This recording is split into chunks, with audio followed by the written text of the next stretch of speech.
Hello, this is Dr. Grande. Today I will analyze the case of Yousef Makki and Joshua Molnar. First, I'll look at the background of this case, move to the timeline of the incident, then offer my analysis. Yousef Makki was born on September 28, 2001, and was raised in Burnage, Greater Manchester, England. He lived with his father, Caleb, and his mother, Debbie. He had one older sister and one younger brother. Yousef won a £12,000 a year scholarship to an elite private school called Manchester Grammar School. He wanted to be a heart surgeon someday. Yousef became friends with two teenagers from wealthy families, Joshua Molnar and Adam Chowdhury. Yousef, Joshua, and Adam all appeared to have a fascination with small knives. Now moving to the timeline of the incident. On March 12, 2019, at 6:36 p.m., Yousef Makki, Joshua Molnar, and Adam Chowdhury were together on Gorse Bank Road in Hale Barnes, 10 miles south of Manchester. Adam called 999, the emergency services number in the United Kingdom, and told the operator, "Yeah, I've been stabbed. I've been stabbed." The operator replied, "You've been stabbed?" Adam said, "My mate's been stabbed. Yeah, he needs an ambulance here now. He's gonna die. Please hurry up." Adam was referring to 17-year-old Yousef Makki. Adam handed the phone to a passerby named Ben, who questioned both Adam and Joshua, but the teenagers did not provide any direct answers. Ben said to the operator, "These guys are not telling me what's going on." When the police arrived 15 minutes later, they found Yousef with a single stab wound to his chest. He was on the street next to the curb. Yousef was transported to a hospital where he died at 7:39 p.m. He had been stabbed in his heart. Joshua told the police that 4 black guys driving a silver hatchback attacked Yousef. Adam told the police he didn't see what happened because he was on his cell phone. Both Joshua and Adam were taken into custody. Joshua changed his story and admitted that he stabbed Yousef, but claimed he acted in self-defense. Here is what Joshua told the police. During the afternoon of the fatal stabbing, Joshua was beat up by a drug dealer and 2 of his associates. The alleged assailants also threw Joshua's expensive bicycle over a hedge. The bicycle cost £2,000. About 50 minutes later, when Joshua was with Yousef and Adam, Yousef called him a blank. The blank begins with a P and is slang for female genitalia. Joshua pushed Yousef with an open palm and considered their altercation to be concluded. Yousef had different plans and pulled out a small knife. Using his fist, Yousef struck Joshua on the side of the head and shouted, "Come on then." Joshua was terrified by this behavior and already believed that Yousef was a violent individual. Yousef approached him. Joshua pulled out a knife that Yousef had given him earlier. He moved his arm forward with the knife in his hand. Joshua said, "I think he came onto the knife, which must have made things worse. I was acting in self-defense." Adam called 911. Joshua and Adam agreed to fabricate a story about Yousef being attacked while they were around a corner. When the police spoke to Adam, he denied conspiring to fabricate a story and continued to claim he did not witness the incident. Joshua was charged with murder, perverting the course of justice, possession of a bladed article, and conspiracy to rob. The last charge was based on the theory that Joshua and Adam intended on robbing the drug dealer. It was not directly related to the death of Yousef. Adam was charged with perverting the course of justice, possession of a bladed article, and conspiracy to rob. The Crown Prosecution Service developed a theory of the crime. Here is what they believed happened. At 4:01 p.m., Yousef, Joshua, and Adam met at a supermarket parking lot in Hale Barnes. All 3 of them were in the possession of small knives. Joshua and Adam came up with a plan to rob a drug dealer. Adam ordered 90 pounds worth of cannabis and arranged to meet the drug dealer near Gorse Bank Road. The problem was Adam did not have 90 pounds. When the drug dealer arrived, Adam said he didn't have the money to pay for the cannabis. Fearing that Joshua was going to rob him, the drug dealer and 2 of his associates beat him up and threw his bicycle over a hedge. Adam ran away while Yousef stood by and did nothing. Joshua was angry at both his friends and felt abandoned. This is what led to Joshua fatally stabbing Yousef. The trial for Joshua and Adam started in June 2019. Adam did not testify, but Joshua testified for 3 days and was remarkably convincing to the jury. For instance, he appeared to be scared and he cried. On his last day of testimony, Joshua entered a court bathroom and recorded a bizarre video, which could have caused him some problems. The video featured him with his pants down around his ankles, making a stabbing motion with his hand. To explain this behavior, he said he recorded the video out of frustration caused by the prosecution misrepresenting videos played in court. His girlfriend was the only intended recipient, even though the video reached a number of people. His girlfriend must have felt like a lucky woman. Few gestures say, "I'm thinking of you," like a courtroom bathroom interpretive reenactment involving a toilet and stabbing motions. Despite his curious commode conduct, criminal culpability could not quite be clinched. Joshua was found not guilty of murder, manslaughter, and conspiracy to rob.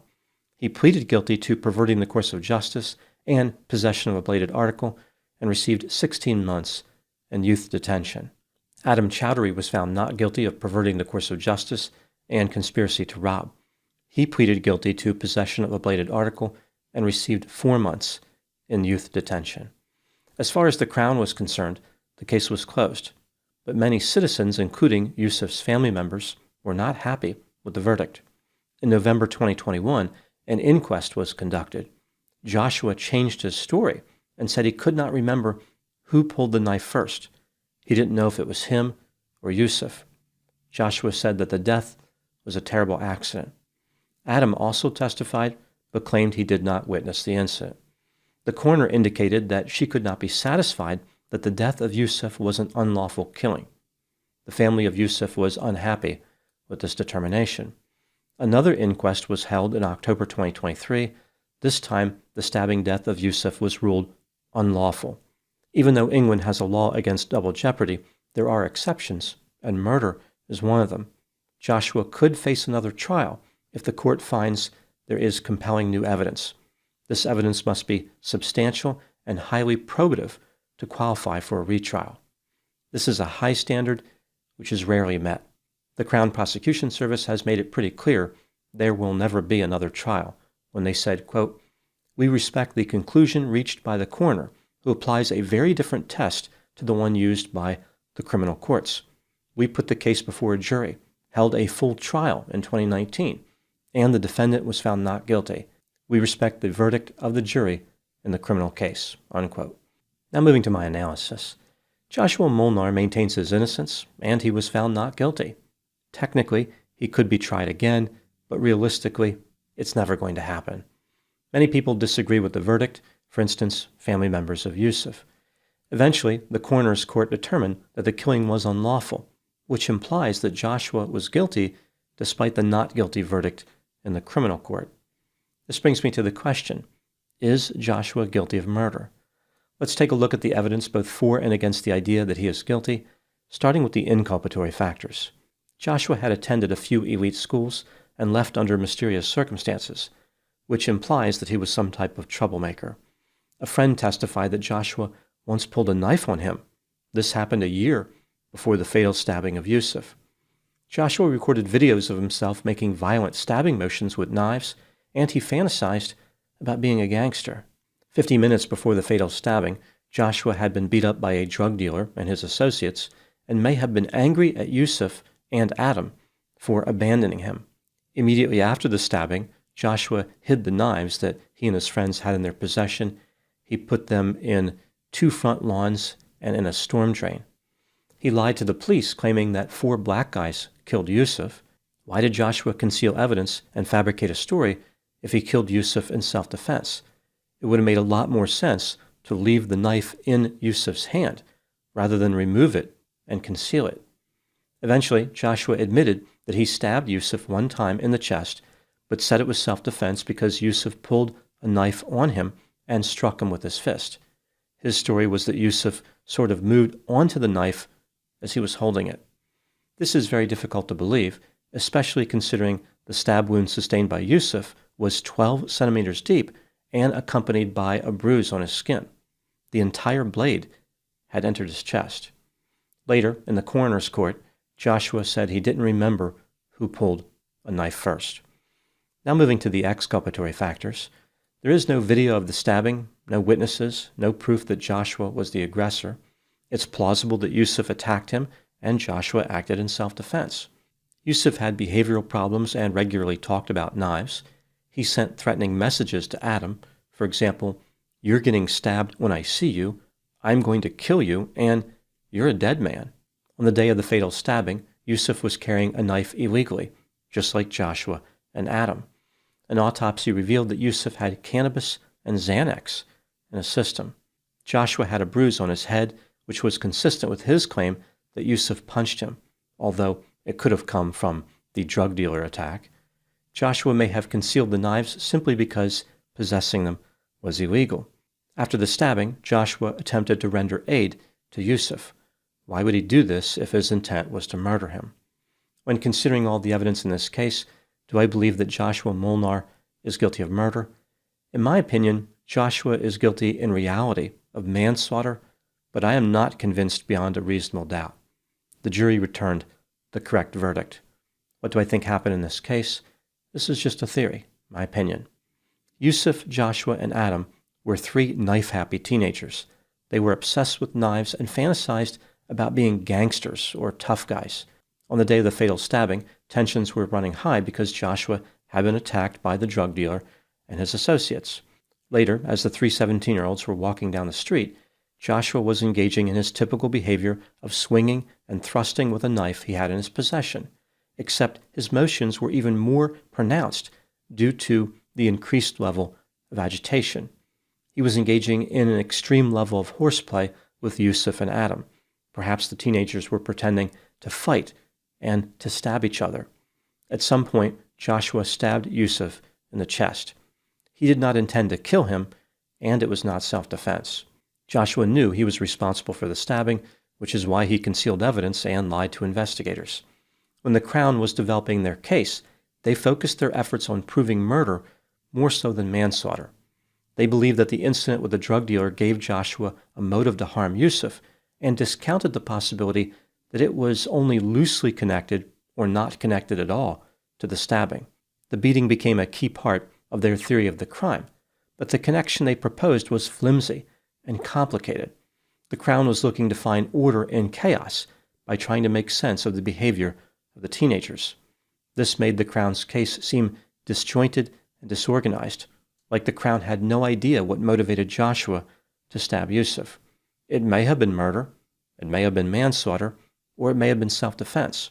However, there was no way to know which theory was correct. Now moving to my final thoughts. This case is often framed as a battle between the poor and the wealthy. Yousef was only able to go to the school because he had a scholarship, whereas Joshua was from a wealthy family. A documentary about this case, which originally aired on Britain's Channel 4 in 2022, emphasized this aspect in the title. It was called Killed by a Rich Kid. The difference in status is intriguing, but I don't believe it played a large part in the outcome. The Crown failed to get a conviction because there was not enough evidence, and they assembled a confusing narrative for the jury. The lesson learned in this case isn't about wealthy people receiving immunity from the criminal justice system. Rather, it's about the importance of supervising rambunctious teenagers.